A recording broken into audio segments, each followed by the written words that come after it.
Félix, chef de l'État, il faut vous répéter un mot. Les abordaires. Ma maman Fati viva. Ma maman Fati viva. Ma maman Fati viva.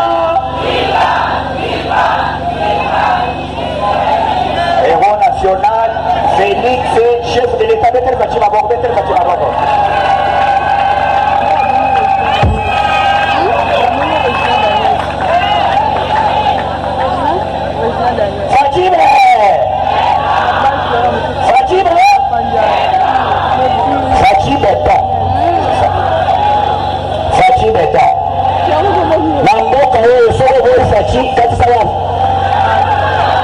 Kadisa Braza. Ma maman a été matangade. A été activité politique.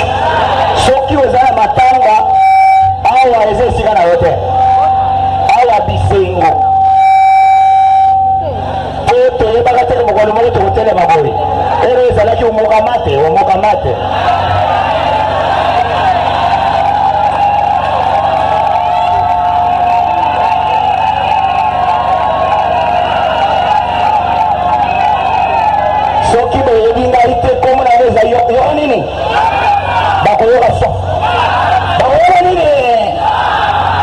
Donc les lotos qui dit Bambal, les alliés sortis officiels, il y a ma maman Fati Beton. Fati Beta Maboko. Le nom Fati Beton. Fati donc ceux qui ont eu Fati, qui est à Braza, balobaka lingala kende kuna soki okoki te kende na wenza simba zigida batelaka javel osombelaka ya 50 francs soki eza mongo bongo oyoka ndenge eswaka soki okufi mpe okeli felo bamama Fati viva boyebi mokolo moko tozosala politique balobi expérience Félix a une expérience, il va pas tout le monde, Félix a collé la tête. Même dans le quartier, tous à l'avant, on t'a rendu ma facha à la tête. Dans l'habité, on m'a dit de poster, tout le monde s'est dans le pouvoir de terre. Qui de poster, on t'a dans le pouvoir de terre. Or, dans l'habité, l'histoire, il y a un mot, le coach a pointé. Dit que l'ensemble est en aïe. Les alita ensemble.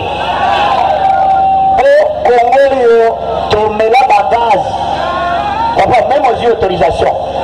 Ceux qui voyaient Batombo qui a les masses Bolongo, terrain, Bolongo. Quand c'est pour Kotibino, on va ratimbango, même là, manifestation. Depuis Félix Sekedi à Koti, on a mis le Maliboso. Où fait diminuer pour l'année. Gratuité et enseignement.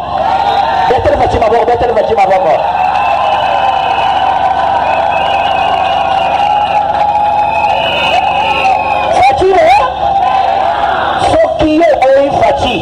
Le moment n'a pas tant fait le tel. Ceux qui ont critiqué Fati, on n'a pas tant fait le tel. Mais le coup de bango de tant fait le mal, c'est pour le bango de la nuit, les sangs. Et tel Fati va voir.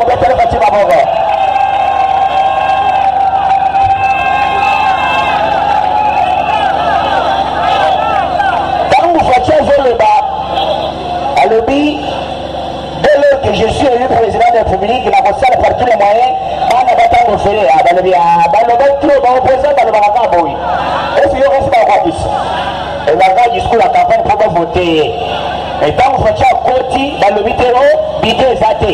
Faites le bika kabidé ou non. On a autant de vous faire. Mais toujours le bas, bomba mabé. Il ne peut le dire. Vous allez Boboto.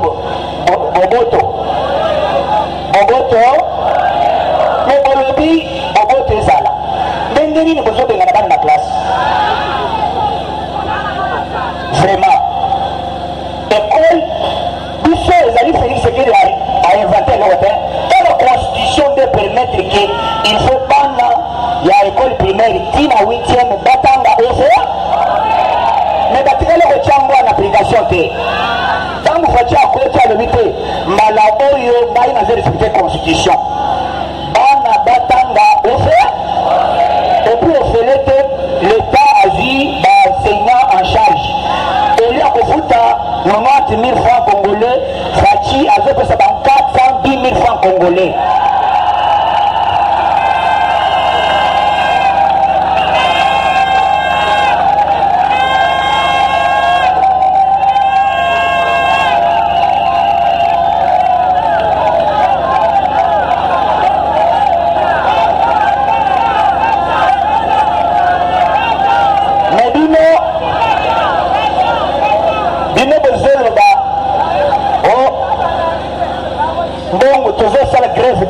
Améliorer mbongo na biso oui mais bazalaka kofuta bino 90 000 100 000 bosala grève te mpona nini siko lelo faci alobi te bafutaka bino 100 000 te ngai na bakisi mbongo ezala 410 000 francs congolais na fin du mois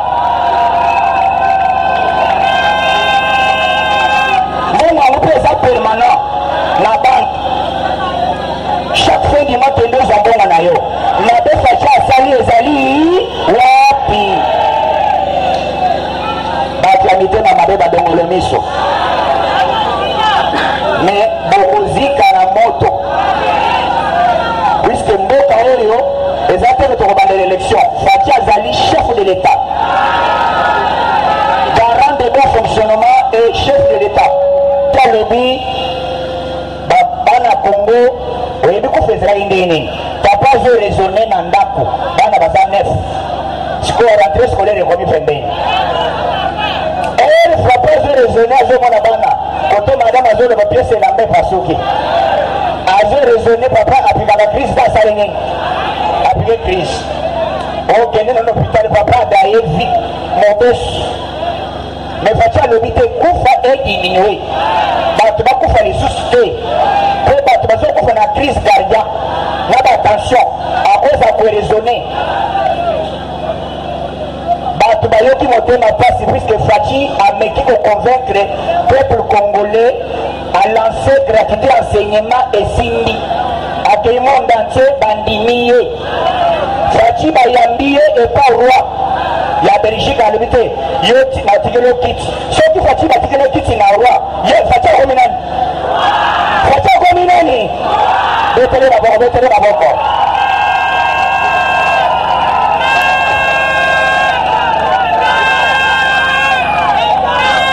soki empereur ya japon alobi faci yovandao empereur atikeli faci kiti faci akomi nani est-ce qu'empereur basalaka élection soki osala otuni élection ezali attentat ozali bakokanga yo mpona nini okei koluka oboma sa majesté mais constitution tozosalela ezali biso tokuti yango tolobi il faut to appliquer constitution makambo faci azala nango alobi mbala oyo bino bamindele tosengi boya koinvestir bopesa bana congo misala discours présent zwi na tribune ya nations unies alobi cette fois-ci il faut bacongolais bazwa misala bino botya basociété na bino bopesa bango misala systeme ya gagnant bamindele batali balobi te wana président ya assemblée générale ya nations unies alobi te natikala komona moto ya mayele boyi te faci beton faci beton bamelaka yango te ata oza boxer ya kobanda meme ekoleka edingwe okomeka te faci akomi na états-unis epa trompe mwana matete tobenga mwana matete po ayebaka dialogue te ya boya dialogue kala ya lingi makambo akoya mbala moko trompe alobi j'ai trouvé un décideur en Afrique il s'appelle Félix Sekeli Tshilombo donc awa maintenant baafricain bazwi moto oyo akoki kolobela bango ezali kombo na ye Félix Sekeli Tshilombo donc faci azali non seulement président ya RDC mais azali deuxième personnalité ya Union africaine aussi na pali azosengaka vérité résigne. Baminel va le vite tikalaka ko rêver. Nous on avance. Yo senga la vérité résigne. Mais côté kuna bande ya opposition facha le vite. Tolingi to soit mon lobeli à opposition. Or na kati opposition, il faut montrer que la majorité.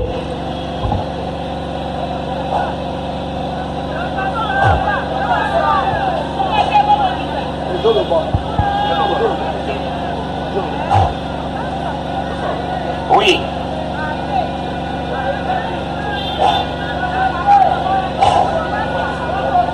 Ok.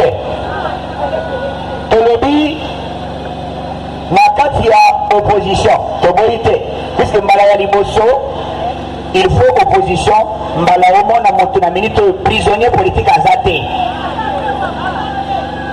facha lobite na pouvoir na ngai bakotikala kokanga te mais yo revendiquer sala yango d'une manière ya korespecter mibeko ya mboka siko base retrouver bazali na 3 coalitions na kati ya la moka moko azosenga vérité résigne mais bamosusu mibale basi bakoti déjà bakoti na kati ya assemblée nationale mosusu membre ya MLC azali ministre ya Jacqueline Ngobila mais vérité résigne oyo bozotuna ezali na maboko yana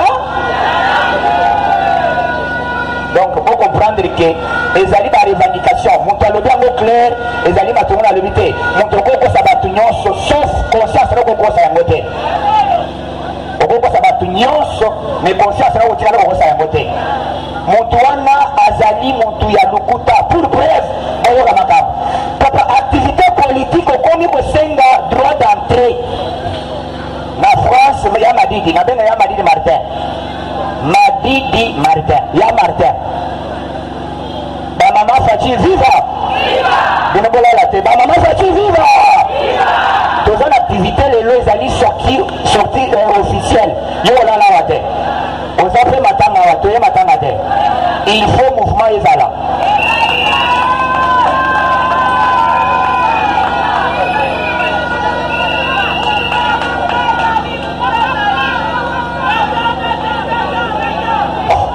ndeko asali manifestation alobi droit d'entrée 100 euros. Oh, 100 euros papa 100 euros ya nini o moto asengi eza ya Martin ya Martin mais yo ozali politicien ozosenga po opostile ozosenga vérité résigne mais tika bato bakotofele bayoka makambo ezoloba te okomi kosenga droit d'entrée na salle bato pe bayebiseke te masa otonaki te okoyoka so tokoya te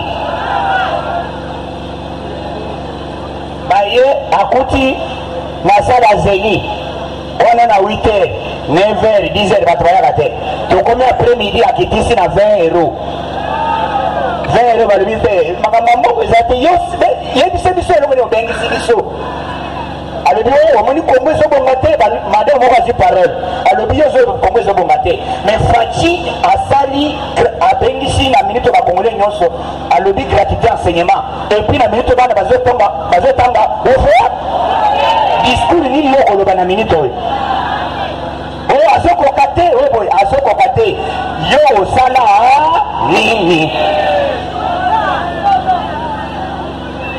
tala moto abombani aleki na mayele Fachi alobaka pamba tiende misala kisalume banda kuna Fachi azofrappe azokwesa babaoba mbala ya liboso sommet ya Russie na Afrique na baafricain président oyo azalaki invité d'honneur bazali mibale président ya union africaine oyo ya Égypte na président Félix Tshisekedi azwi parole Fachi beton place toazokweya papa sécurité nano etikala kosala mabongo te bazoyemba l'hymne national ya RDC na barusse bazoyemba l'hymne d'abord depuis Fachi akoti Kongo emati likolo Kongo emati wapi moto to azalaki déconsidéré na minute oyo bango tu bamoni ndenge nini Congo ezobonga bakomi partout ate congolais lelo na report trakaseri oyo tozoloba lelo tozolobela na minute oyo il faut conscience na biso d'abord esala tata yeye onalingi nateka mapa makasi na soko olingi oteka 5 bassin yo moko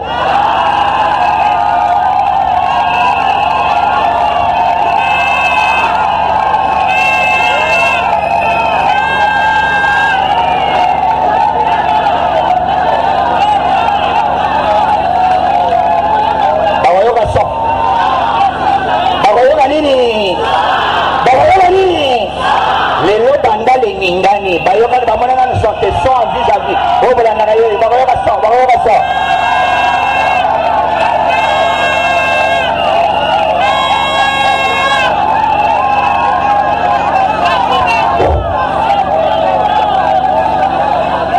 tozali na bato bazali na posa ya kwede ila président tolingi te ke bato ya bilobaloba na ndako avandi azosala eloko tazofinga me nazomona makambo ezali koavanse il faut oyo oza nango nano obanda kosala puiske saki ye moko akokoka te il faut to ede président eza bongo te faut to ede président oyo azali na ide oyo azali na eloko acontribue pour ke bakongole basantiri ke en tout cas toza na pouvoir na biso na maboko na minute oyo président lobi boye na este s'il faut donner ma vie pour la paix à l'est je dois le faire et puis eloko ezali kosalama kuna ekoyebana mbala oyo faci asengi makasi ya bato nyonso oyo bato oyo basalaka matuza eza manduki oyo basalaka ke force evanda ezala États-Unis ezala Russie balobi nous sommes d'accord avec Félix Tshisekedi poto nyata poto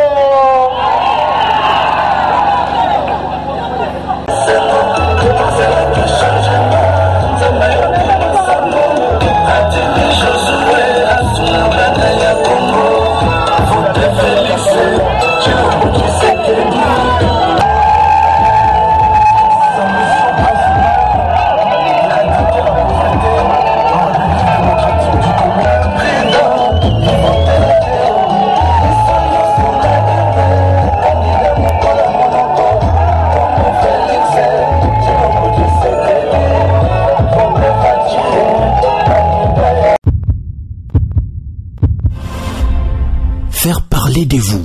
Confiez-nous votre image et laissez-nous la transformer en une identité forte grâce à un accompagnement sur mesure et un suivi personnalisé. De la communication institutionnelle au marketing politique et commercial, Eshima Magazine apporte des solutions de communication à tout type d'entreprise, institutions ou personnalités.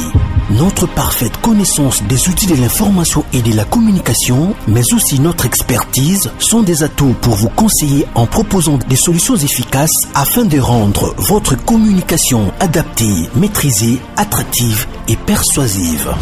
Tout un champ des stratégies de communication. Magazine congolais d'information générale, Eshima Magazine bat au rythme de l'actualité. Impartial, documenté, instructif, Eshima au cœur de l'info. Communiquer de manière impactante nous exige une analyse approfondie de besoins, des objectifs et des cibles. Eshima Magazine assure l'intégralité de la promotion de vos projets, de leur conception à leur réalisation. Conseil en stratégie de communication et publicité, désir de partager, ambition de convaincre. Faites-nous confiance. Nos méthodes de travail, notre rigueur, ainsi que nos compétences comme identité de support des communications font de nous le magazine de référence. Retrouvez Eshima Magazine au 4012 avenue Ouya dans la commune de Kintambo à 2 minutes de magasin. Contact eshima-magazine@hotmail.com. Téléphone +243 85 11 34 444. Eshima Magazine, un nouveau standard d'information.